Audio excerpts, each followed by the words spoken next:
What's up, guys? Long time no see. I have been dealing with some stuff. Uh, had a new baby, family stuff.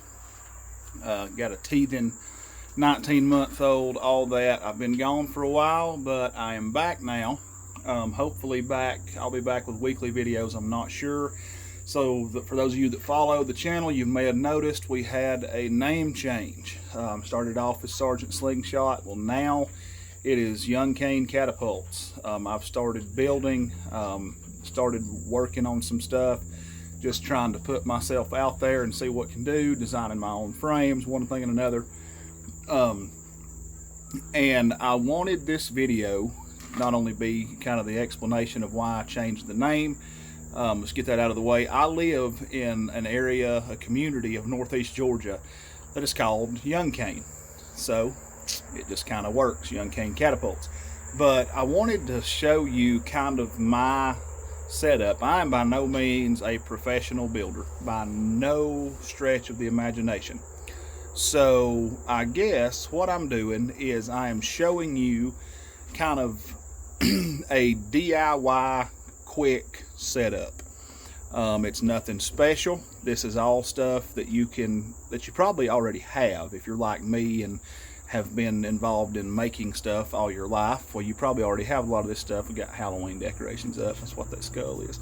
But anyway, this is just some of the stuff that I have, and I'm gonna show you some of the materials that I use to get started, to kind of learn on. They're cheap, they're inexpensive, but they make great frames. So right here, probably the most used tool I have that's a template for a frame we're going to cut out in a minute, but is a scroll saw. Indispensable, great little tool. They take these little blades, the speed's adjustable. I mean, scroll saws are great for any kind of wood projects. They can cut some composite material, some laminate material. You can cut metal with them, but it can't be super thick. I wouldn't try to cut anything like steel or anything with them. Aluminum, they can cut it. I personally wouldn't go over a 1/4 of an inch thick, and that would probably be pushing it. You just got to go slow and keep something there to cool it. Next is the second most used tool that I have, and that is that little guy right there. That is a spindle sander. It moves up and down and spins. It is indispensable in the shaping process. It really is. Then of course, got my big 4x36 belt sander with the 6-inch disc sander on the side. And then I have my Blade Runner X2 saw. Is something else that's really indispensable. And of course, you got to have a drill press. There's my spin trap catch box. Great. Buy one. Just buy one. So that's just a little rundown of what I have, of what I use. Like I said, it's nothing special. As you can see, it's just controlled chaos through here. But the material that I started experimenting with outside of natural forks was Baltic Birch plywood. This is a piece of 1/4 inch thick. I've got it in 1/4 inch, I've got it in 1/2 inch, and I've got it in 3/4 inch. You can experiment with doing laminate builds with layering. You can experiment with I like the 1/4 inch personally. I know some guys use single layer 1/4 inch stuff for like pickle forks and things like that, but I like to use it for templates, for making templates, and that is probably the best thing. It sounds like my wife and daughter are having a real fun time inside. But I like to use it for making templates, the 1/4 inch stuff. I'm sure everybody that's in the slingshot community, we know who Gamekeeper John is. He has sold, they call it multiplex in the UK, but it's plywood. He has sold Baltic Birch plywood frames for years on his website. It's cheap, it's affordable. This is some of the 3/4 inch thick stuff. As you can see, I've already been using it, but it's great. It shapes easily. It's really good. There's an OTT rendition of Simple Shot's bean flip that I'm currently working on. I'm going to make some of these. But so without further ado, I am going to cut this template out. This is one of my new designs. This is the Wyvern. I'm going to cut it out and go from there. Be back.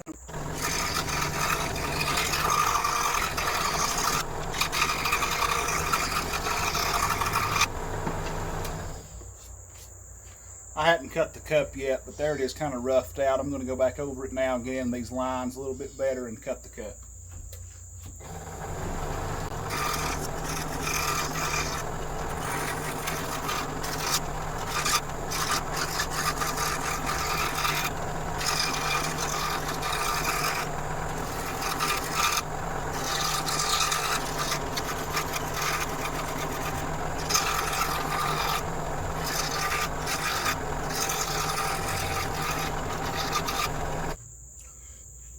Okay, so there it is. You can see it cut to the line. It's meant to be held like this with a thumb support. You could pinch grip it, but it's kind of wide. It's 95 millimeters wide, so I thumb support grip it like that right there. But now the second step of this is to get it on the spindle sander and do some shaping. I'm going to try to move the camera over here where you guys can kind of see what I'm doing.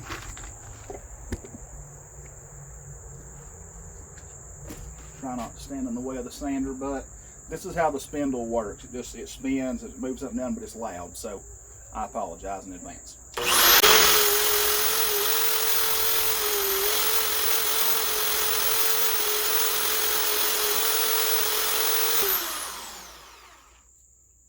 See the cup shaped out. I got into there with it really good. And there are some people, I'm going to use this of course as a template to make frames with, and there are some guys that like to cut their templates or cores or whatever you want to call them to exactly the size. Now remember, just a minute ago I told you that this was 95 millimeters wide. The finished product is 95 millimeters wide. So on this one right now, we're measuring right at, trying to get the camera to focus, right at 98. And the reason that I like to make mine a little bit wider is because that way you can sand to the finished product instead of starting off with your finished size and losing width as you build. So that's just how I do it. Other people may do it differently,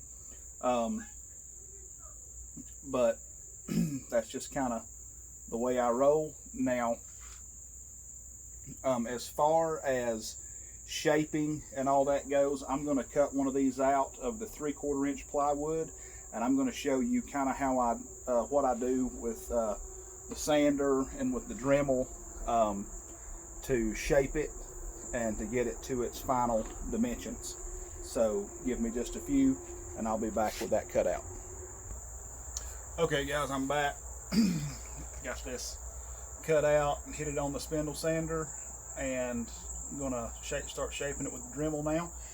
One thing that I will advise, if you're gonna start doing this, everybody has a mask already worldwide.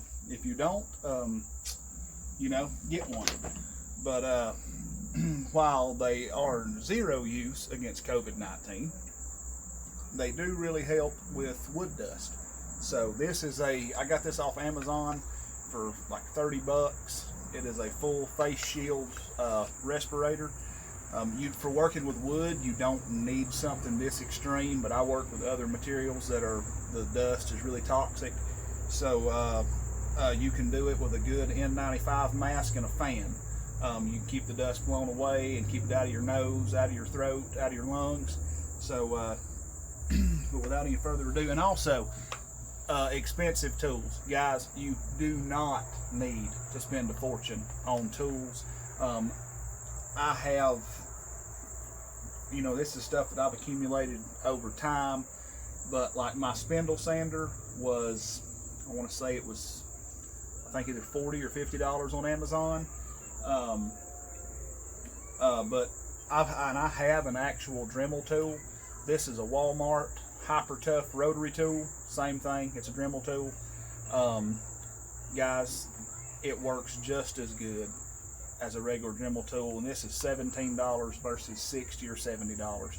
So I mean, within your budget there, I mean, you can do a lot of stuff on a budget, no questions asked. But without further ado, let's get to it.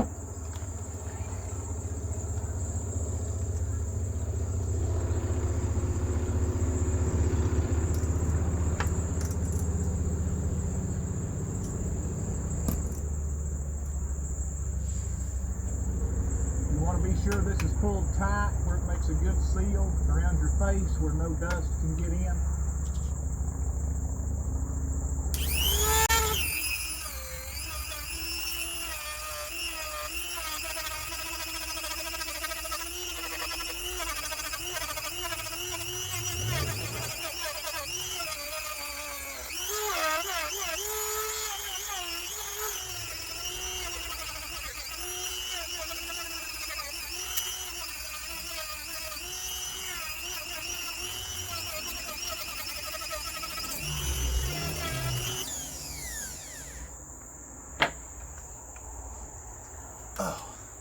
Well, I can show you what I'm doing, and as always happens with Dremel tools, the little sanding drums will pop off. That's just inevitable. But what I'm doing is I'm basically going at a 45-degree angle around the edge of the frame. And I'll do that once in the center, and then I'll do it on each side, and then I'll just round the edges over and give them a good radius, make it good, nice, and comfortable to hold.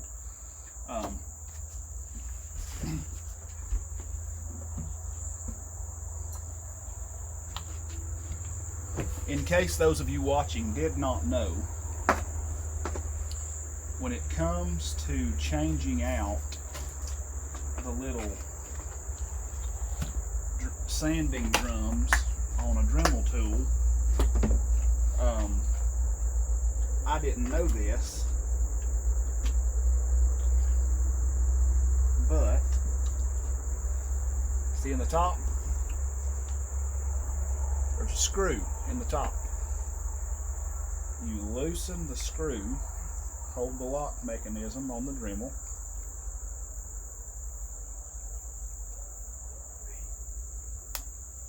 and when that locks in,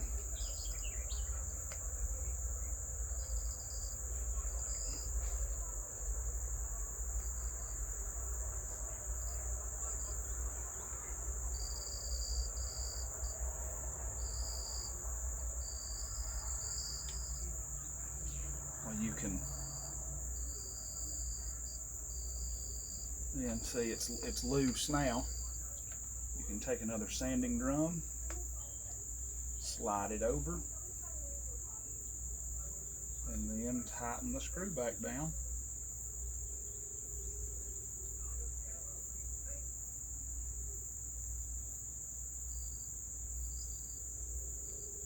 And I will say, as far as I mentioned about using cheap tools, the tools themselves, you know, like this is from Walmart, you know, they work great. But I will say this, the accessories that come with them, like the little sanding drums and stuff, since you've saved so much money on tools, buy actual Dremel or another credible brand of the little sanding sleeves. They last better, they're made better. I can't really explain why. It seems like, you know, that they'd just be kind of all the same, but they're not. They are definitely different. And try to make this one last where I can finish up the sanding on this frame and show it to you guys. So, be back.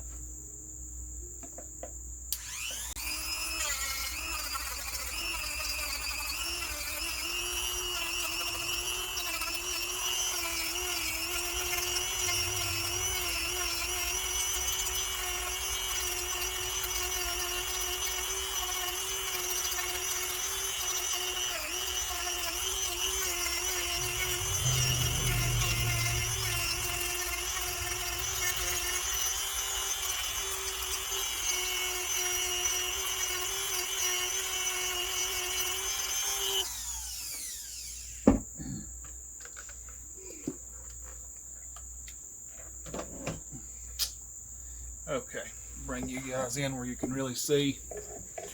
Basically, what you have done is you've gotten the same effect as you would have with a router.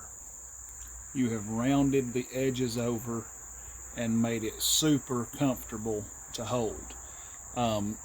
Now, what I'm going to do is I'm going to further radius the edges where your thumb goes. Right here, I'm going to bring a more prominent radius in on those and on the opposing side as well, and then this will be ready to be sanded. So here we go.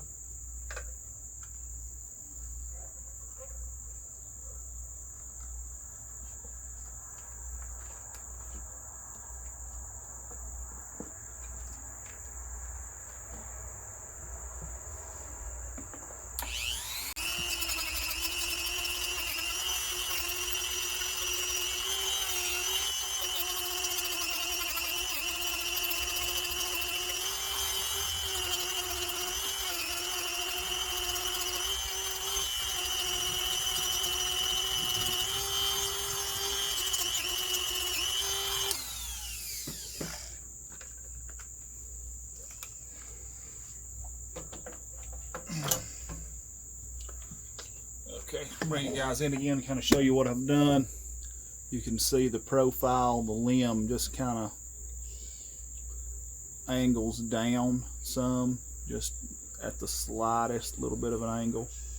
There you go, you can see it better from there. It just kind of goes down a little bit, and it makes it a lot more comfortable to hold. It's something I do on all my frames. It's just how I like doing them. But now we are ready to sand this, and as far as sanding goes, I just use a random orbital sander.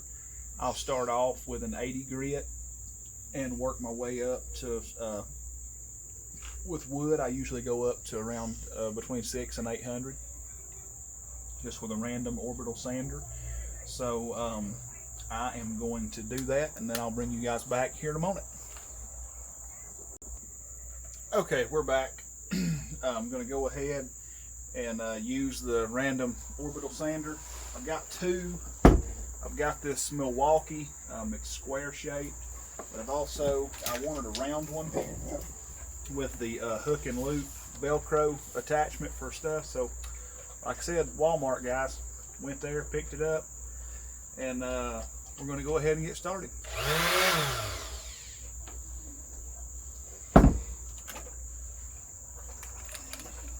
And mask up and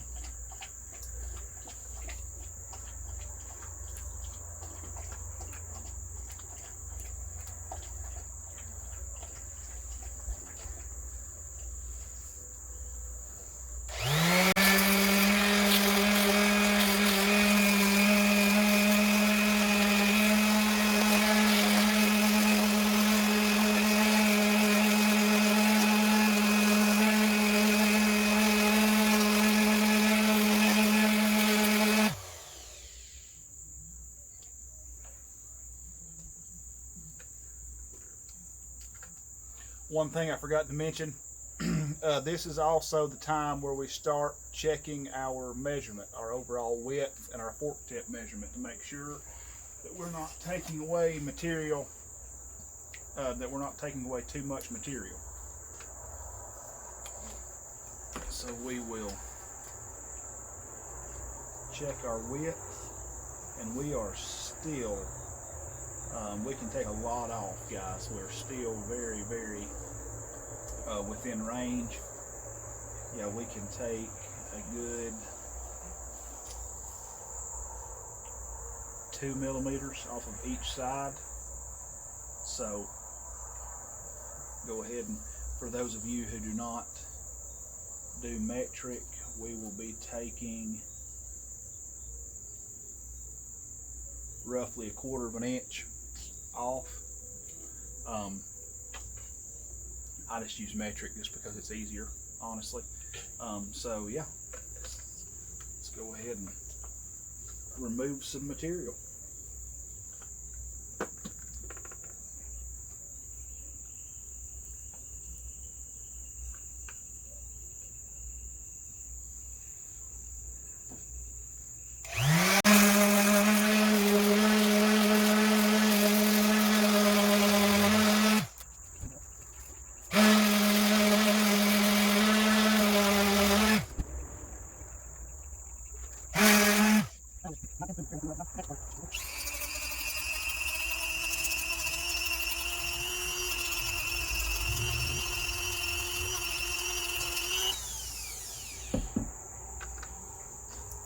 Had to reprofile the radius really quick on the edges, but we've got it down to within 1 millimeter of where we want to be. So that's where you stop with the super aggressive grits. That was a 60 grit pad, and in just a few minutes we have taken that from rough to ready to go down to a much higher grit. And I'm going to go up to, from a 60 grit, I'm going to go up to either a 120 or a 220. Probably go up to a 120. But before we do that, we need to put band grooves in this. And for that, I'm going to switch over to my other Dremel tool.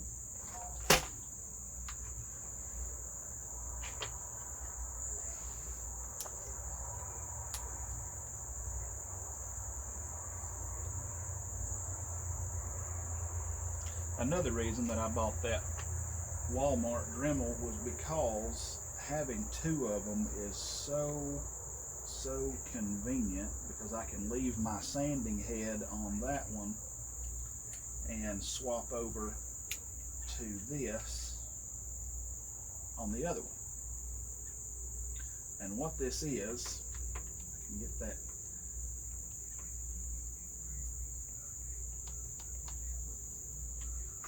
wrench off. Well, ain't that lovely?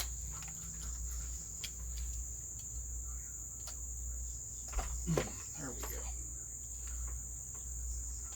Like I said, the accessories that come with the cheap tools aren't good. But this is a piece of a chainsaw file. Bring you guys in a little closer where you can see. I snapped it off and ground the end where it would fit down in my Dremel tool. It's the trick a friend of mine showed me a while back, and it works really good. So now we're just gonna turn that Dremel way down. Use the variable speed, guys. Use it to your advantage, but turn it way down to start with. And then I like to start on the corners. It makes it just a little easier.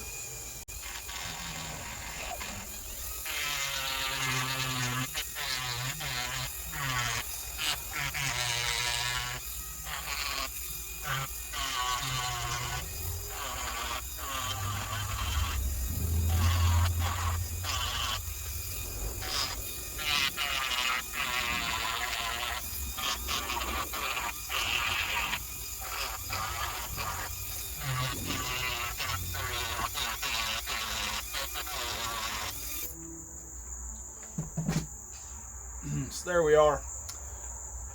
Band grooves are in. So that works a lot faster than hand filing, and then you just clean them up with sandpaper. But I mean, guys, that's about it other than finish shaping. And all I'm going to do, or finish sanding, I mean. And with finish sanding, all I'm going to do is I'm just going to keep going down in grit, or keep going higher in grit with my orbital sander until it's done, and then I'll either polyurethane it or put boiled linseed oil on it to finish it out with. But that's really it, guys. Like I said, this stuff is super strong. You're not gonna, I mean, you can break it, but you're not going to break it with a set of bands. I don't care how powerful the bands are you put on one of these frames. You're not going to break them. Dog trying to lick me. She's getting underneath my tripod. But you're not going to break these frames with bands. Now, fork kits, they are more susceptible to fork kits than some others. But like I say, you know, take your time, figure out how you shoot, all that stuff. And these frames can last forever. They're just like a natural, only with a little bit more structural integrity. But hope to be back very soon instead of like it was last time. Sorry for the big long hiatus, but like I said, I went to the East Coast Slingshot Tournament, and the morning of the day that I had planned to compete, my son was born, and he was born 2 months premature, and had to go out of state to the hospital with him and my wife, who had to have an emergency C-section. So, you know, a lot of hurdles to get over, but he's fine. He's good now. He'll be 3 months old just here in a few days, but he's good. So hopefully, you know, the length of time between videos won't be as long, but until then, we'll catch you next time.